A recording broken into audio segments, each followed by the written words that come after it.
On 4th August 1975, 5 men walk into a lift at the AIA building in downtown Kuala Lumpur, Malaysia. Moments later, gunshots are fired. They were very sharp shooters. They just shot. They went in through the eye, came out of the back and hit the wall. By afternoon, the gunmen round up 53 hostages, a daring act that lasts 5 days and makes headlines around the world. If they don't get what they want, they will shoot one by one. From day one, the negotiators face numerous problems.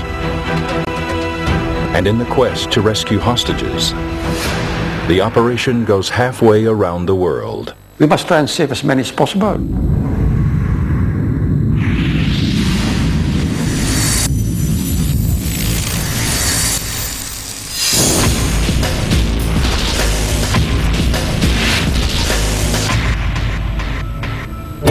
In the heart of Southeast Asia lies the politically stable country of Malaysia.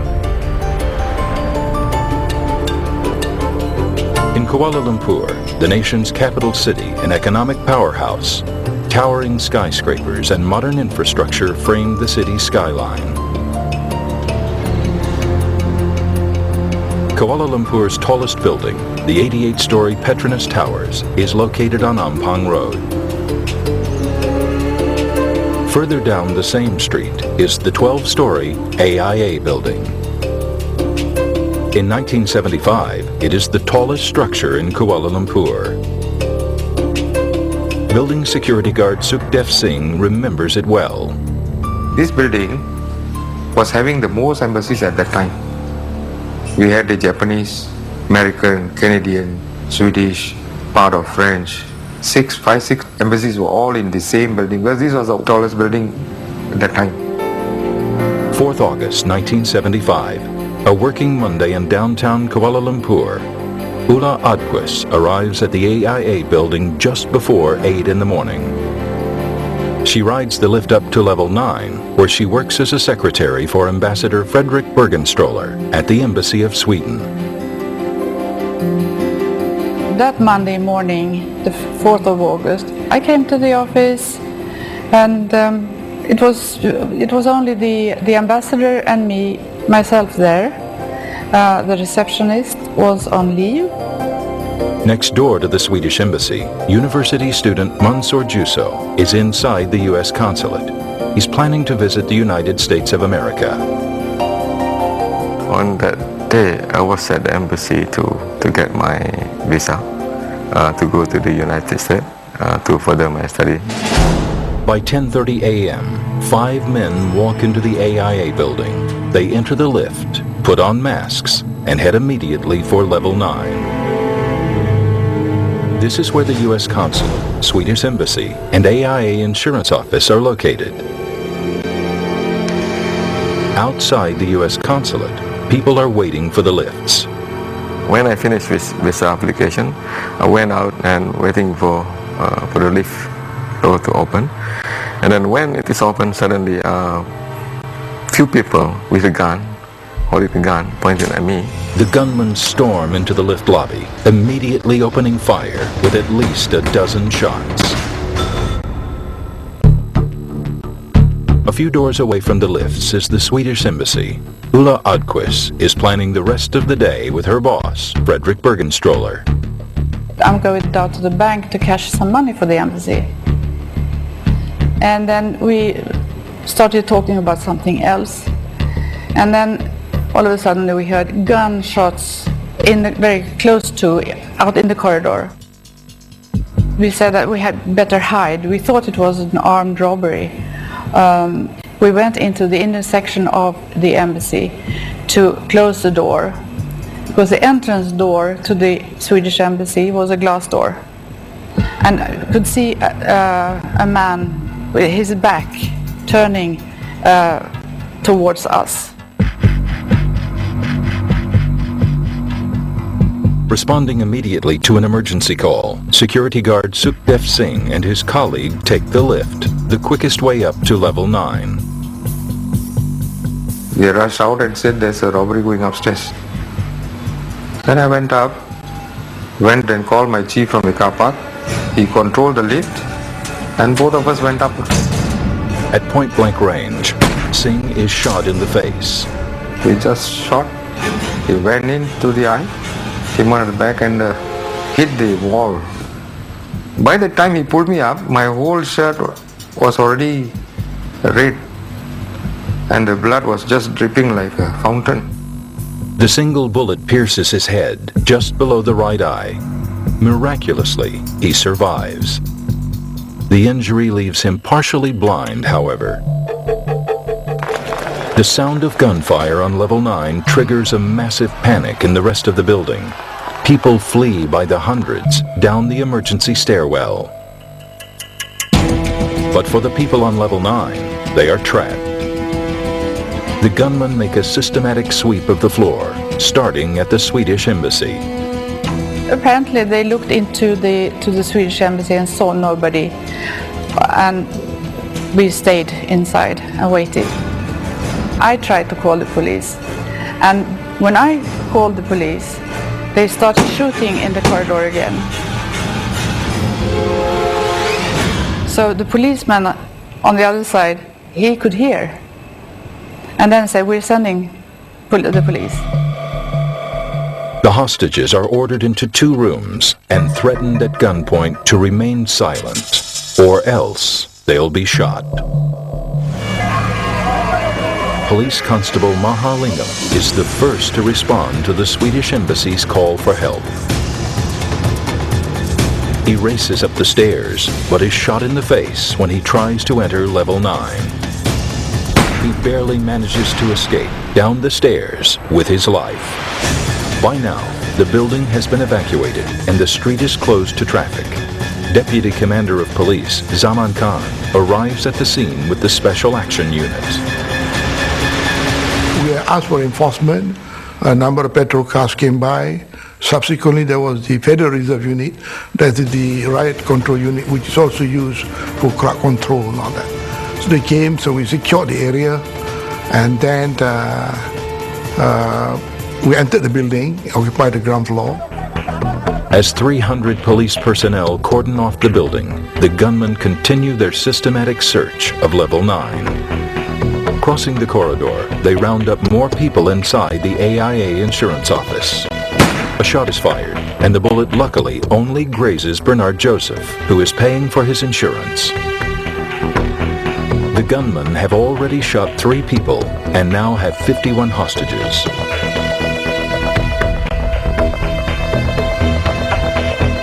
But they still have not located the 2 Swedish embassy staff members, Ulla Adquist and her boss, Frederick Bergenstroller. With 2 security personnel seriously injured by the gunmen, members of the Special Action Unit, specially trained to neutralize hostage takers, are sent to investigate. Zaman Khan leads his men into action. We couldn't use the lift, because if we use the lift, we might go and stumble into the floor where they are in. There might be some shootout and all that. So our greatest concern was the safety of the hostages.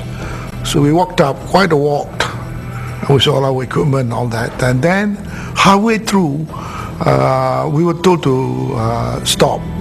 Suddenly, 2 shots ring out above the crowd of onlookers. A note is thrown out of the window on level 9. I think the reason why they tell to stop is to stabilize the situation, because the terrorists might get excited and all that. So we came down and we to consider what is the next step we take. The note tossed from the window reveals that these are not just gunmen, but a terrorist group. It also states their list of demands, of which failure to meet them means certain death for the 51 hostages. 4th August 1975, in the Malaysian capital city of Kuala Lumpur, the AIA building is suddenly taken under siege by a group of terrorists. Storming level 9, the 5 terrorists are holding 51 people hostage, including U.S. Consul Robert Stebbins. the gunmen are armed and dangerous. 2 security personnel have already been shot in the head and are lucky to be alive. 1 hostage is lucky to escape with a superficial gunshot wound. A note from the terrorists lists their demands, and in doing so, reveals they are part of one of the world's most notorious terrorist groups. They are the Japanese Red Army, a splinter militant group founded in 1971 in Lebanon by Miss Fusako Shigenobu. Training with the Popular Front for the Liberation of Palestine, their aim is to start a worldwide communist revolution and overthrow the Japanese government. Cinema director Masao Ardachi left Japan in 1974 to make training videos to help the Palestinian movement in Lebanon. Beginning, we should get the experience as a militant. We have no experience in Japan. So we train, and we are daily working in a front against Israel. This is the main work. At the same time, we start to reorganize ourselves as a revolutionary organ. The Red Army militants' next move was to expand their operations from the Middle East to Asia. Osman Qasim, a Malaysian government official, recalled some of the violent exploits of the Japanese Red Army. We know about the Japanese Red Army because they were quite active a few years before that. The most notable one was when they raided the Lod Airport at Tel Aviv. And another incident which was quite close to us was when they raided oil facility in Singapore, took some hostages and so on, and asked for a ransom. So they are quite well known to us. But we have no sort of direct intelligence to suggest that they were coming to Kuala Lumpur to do a job here. The Japanese Red Army secretly enters Kuala Lumpur to target supporters of Israel, the Embassy of Sweden, and the United States of America. Earlier that year, 75, 2 alleged members of the Japanese Red Army had been taken by the Swedish police in Stockholm when they were taking photos of foreign embassies. And they had been sent back to Japan where they had been imprisoned. So Sweden had done something very, very impolite and nasty to the Japanese Red Army. The enemy is not only Israel. European Americans' capitalist power is heavily strongly supporting Israel. So it's meaning for them not only fighting against Israel, but such a, alliance for Israel is the enemy. We study the political situation international level and Japanese level and ASEAN level. And then we made study work. And by chance, we could get the research report, complex building, American, Swedish, and Japanese, all embassy and consulate there inside. So we could find out it's a very nice target for the military operation. In the same week as the hostage crisis, Japan is having summit talks with the United States of America. A well-executed hostage incident could cause international embarrassment and sour economic relations. At the operations center of the AIA building, Inspector General of Police Harnif Omar and his team are carefully studying the gunman's note. They threw out a piece of paper which identified themselves and listed the demands and their threat as well. So we knew, you see. They wanted about 7 GRA members in jail in Japan to be released. The Malaysian government immediately puts together a team of negotiators to handle the hostage crisis. Tan Sri Marika Pasagam was appointed as Minister of Communication at that time to be the chief negotiator. Japanese Ambassador Micheki Suma immediately makes his way to the operations center. The terrorists are getting impatient and send a grim reminder to the police. Shots fired from level 9 to the street below hit Police Constable Kuamud Kurazak. He is the fourth to be injured. The gunmen have demanded for the immediate release of 7 Japanese Red Army members imprisoned in Japan.